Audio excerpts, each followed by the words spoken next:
This video will guide you how to replace the starter battery in A45 AMG.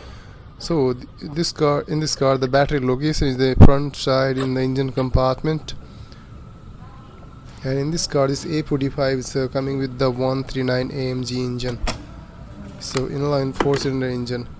So for removing the battery, just first remove the cover, then remove the battery negative terminal first.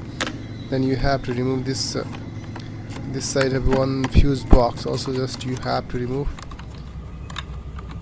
After removing the fuse, just 8 number nut is there, and then you have to disconnect one electrical connectors and one wire, then just pull out this main fuse, pyro fuse.